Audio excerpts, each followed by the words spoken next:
golf's own law in action in the Gulf troposphere. In the troposphere, the lowest layer of Earth's atmosphere, several elements interact to create resistance that significantly impacts a golfer's swing.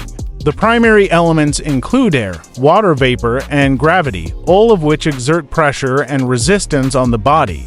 Air resistance. The troposphere is dense with air molecules, creating resistance against any moving object, including a golfer's swing. As the golfer moves the club through the air, they must overcome this resistance, which slows down the motion and requires more energy to maintain the desired speed and force. This resistance is especially noticeable during the backswing and the follow-through, where the club and arms face opposing forces. Air pressure. The air pressure in the troposphere, which decreases with altitude but remains significant at ground level, exerts a force of about 1,000 newtons on a golfer's head alone. This pressure is exerted all over the body, adding to the challenge of maintaining balance and stability during the swing. The body's fragile structures, including bones, ligaments, and tendons, must withstand this pressure while performing a complex and coordinated movement. Gravity. Gravity constantly pulls the body and the golf club toward the ground, making it harder to achieve the lift and momentum needed for a powerful swing. Gravity also influences the trajectory of the ball after impact, pulling it back down as it travels through the air. Water vapor. The moisture in the air adds another layer of resistance, as water vapor is denser than dry air. This can make the air feel heavier and can slightly reduce the speed at which the club moves through the swing, requiring the golfer to exert more effort. Together, these elements of the troposphere create a challenging environment for golfers. They must generate enough internal force to overcome these external pressures, achieving a precise and effective golf swing that propels the ball accurately toward the target.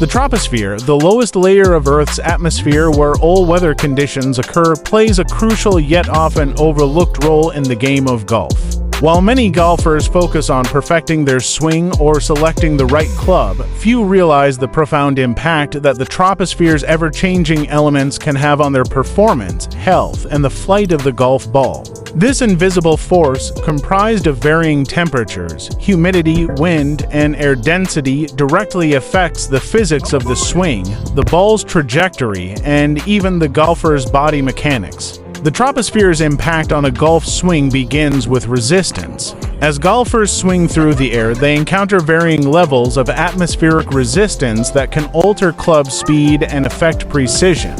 High humidity and increased air density create additional drag on both the body and the club, forcing muscles, joints, and ligaments to work harder.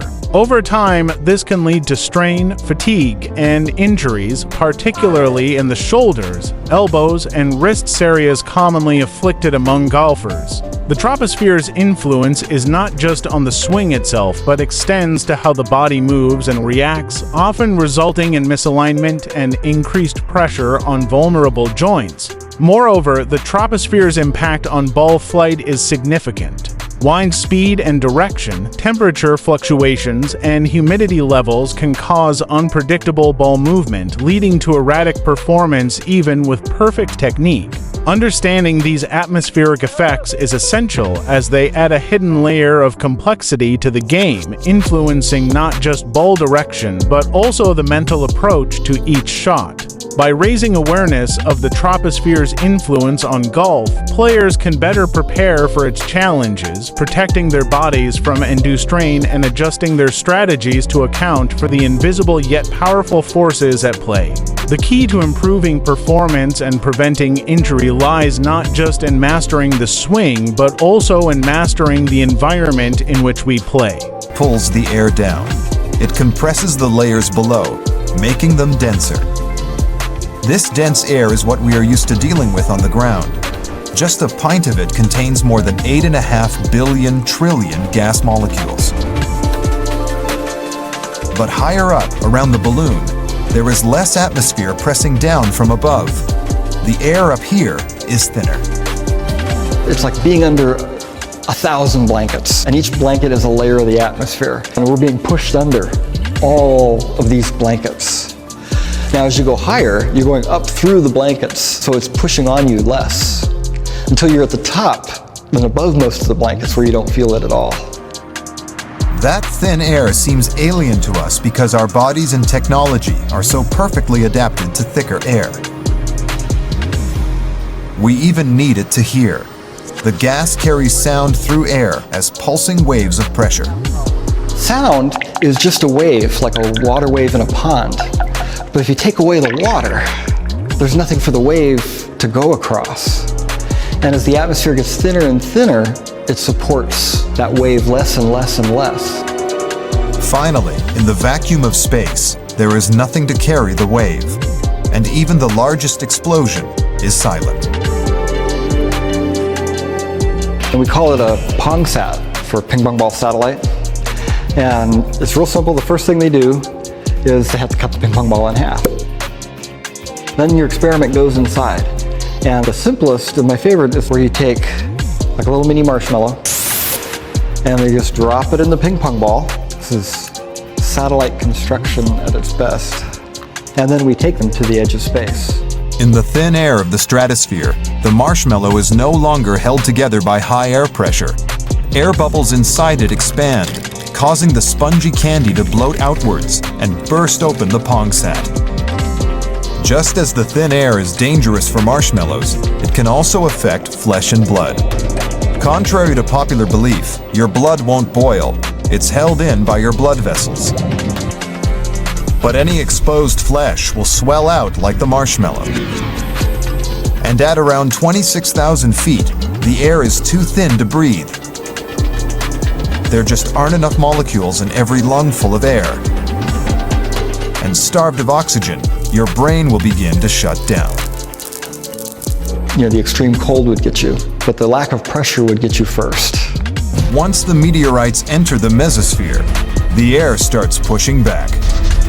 We can't see the air around us, and we can only feel it on really windy days like this. But a meteorite encountering our atmosphere definitely feels the air, and that is because it's traveling so quickly. When it encounters our atmosphere, the air in front of the meteorite cannot get out of the way in time. It's almost like the meteorite hitting a solid wall, like a block of concrete. As the air in front of the meteor compresses, it also heats up to more than 30,000 degrees Fahrenheit.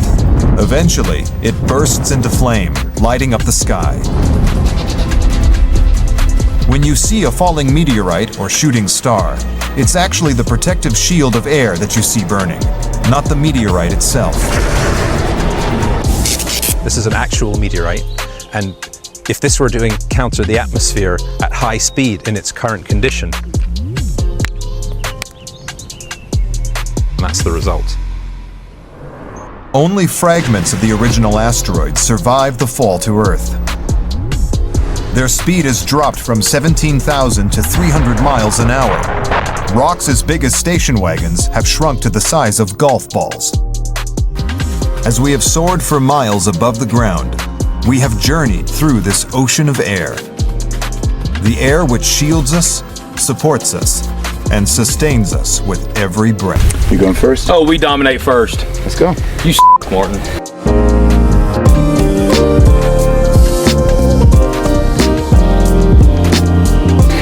You want me to get us out in the fairway? get us We're out doing there. scramble, right? Yeah. We're playing scramble. Scramble. I'll get us out in the fairway. You just let it go. That's fine. Because they're gonna have 2 balls out of play every hole. Exactly. Okay. That makes sense. Martin said I can't hit a DOD, but he can't even hit a drive with a T.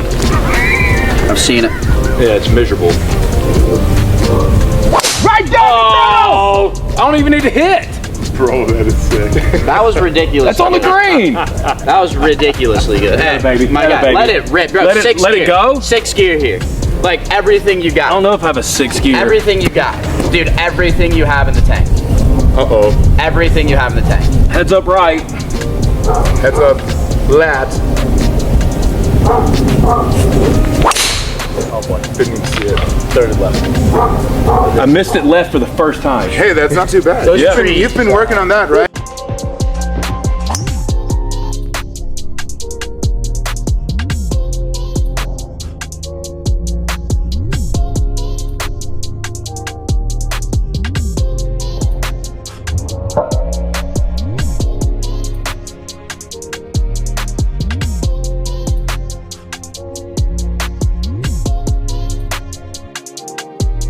Here's a condensed version of the text by focusing on Michael Jordan's swing and the importance of matching equipment to the athlete's needs. Michael Jordan's swing, a battle against inadequate equipment.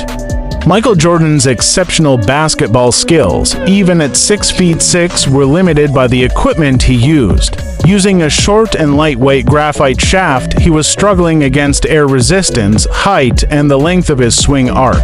The equipment mismatch: graphite shaft versus steel shaft.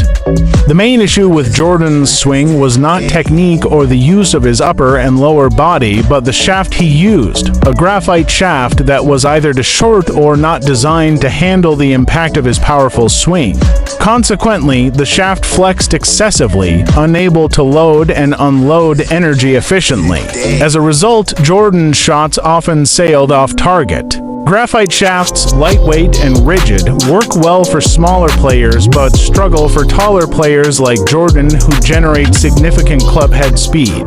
His swing required flexibility that an extended or inadequate shaft lacked, causing inaccuracies and failing to meet the demands of the game. Visualizing the misfit, equipment failing the athlete. A visual representation of Jordan's swing showcasing the challenges of inadequate equipment. His struggle was not a lack of skill, but a poor match between equipment and the unique challenges his height and power posed. If David had faced Goliath with a weak sword, the battle wouldn't be about skill, but about the right weapon. In this case, Jordan's swing was unsuitable for combat, highlighted by the club's instability and its lack of resistance to the tropospheric forces. Conclusion: tailoring the weapon to the warrior. Michael Jordan's swing exemplifies the importance of matching the equipment to the athlete's needs. For taller players, especially those with high power, a standard shaft may not perform adequately, resulting in inaccurate shots. This highlights the significance of custom-fitting shafts that cater to the unique challenges each player faces and provide the necessary rigidity and stability to fight the inefficiencies of the game.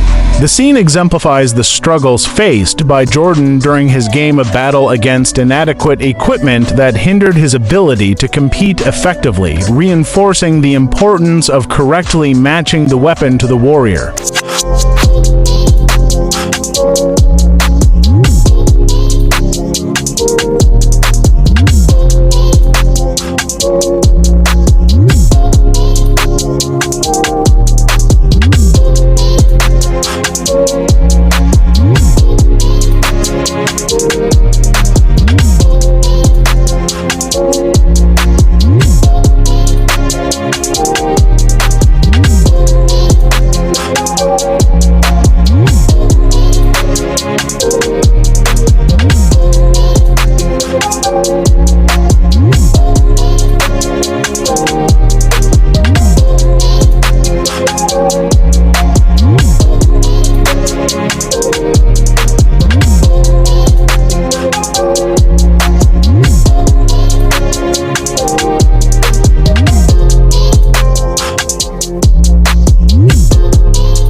So, think of it like this in the golf swing. The energy starts off from the ground, kind of like your power source at the bottom of a spring. As you hold onto the ground with your feet, you build up the energy in your legs and hips. Now, it's time to channel that energy up your body. First, we need to hold through holding our legs and hips and compress the shoulders. The coil is starting by takeaway. This is like winding up a spring. You're putting energy in your legs, hips, and back, and building up momentum. Then, it hits the surface with the superficial back line as a connector. The superficial back line plays a key role in connecting your legs, back, and arms for that spring effect. As you keep spinning, the rubber band stretches and holds even more energy. Finally, it's time to release that energy before the next part of the swing. This energy moves from your legs all the way through your back, and finally your arms. It's kind of like losing control of a slingshot as you let out all the energy stored up in your feet, back, and body, and then onto the ball. All that energy from your legs, body, and arms pours into the club and then the ball. The way you transfer and release the energy in your golf swing is really all about maintaining balance and making sure your whole body is coordinated. So, when you swing your club, you recycle stored energy from ground, through feet, legs, hips, body and into your arms, like you're using a springboard to shoot your ball into the air. Rocks as big as station wagons have shrunk to the size of golf balls. The weight of the miles of air above us creates air pressure. We often think of air as weightless, but all those gas molecules add up. As gravity pulls the air down, it compresses the layers below, making them denser. This dense air is what we are used to dealing with on the ground. Just a pint of it contains more than 8.5 billion trillion gas molecules. It's like being under 1,000 blankets, and each blanket is a layer of the atmosphere. And we're being pushed under all of these blankets. Now, as you go higher, you're going up through the blankets, so it's pushing on you less, until you're at the top and above most of the blankets where you don't feel it at all. We even need it to hear. The gas carries sound through air as pulsing waves of pressure. Sound is just a wave, like a water wave in a pond. But if you take away the water, there's nothing for the wave to go across. And as the atmosphere gets thinner and thinner, it supports that wave less and less and less. Once the meteorites enter the mesosphere, the air starts pushing back. We can't see the air around us, and we can only feel it on really windy days like this, but a meteorite encountering our atmosphere definitely feels the air, and that is because it's traveling so quickly. When it encounters our atmosphere, the air in front of the meteorite cannot get out of the way in time. It's almost like the meteorite hitting a solid wall, like a block of concrete. As the air in front of the meteor compresses, it also heats up to more than 30,000 degrees Fahrenheit. Eventually, it bursts into flame, lighting up the sky. When you see a falling meteorite or shooting star, it's actually the protective shield of air that you see burning, not the meteorite itself.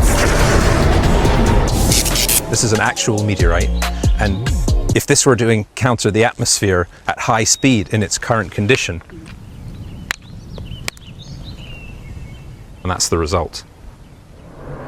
Only fragments of the original asteroids survived the fall to Earth. Their speed has dropped from 17,000 to 300 miles an hour. Rocks as big as station wagons have shrunk to the size of golf balls. As we have soared for miles above the ground, we have journeyed through this ocean of air. The air which shields us, supports us, and sustains us with every breath.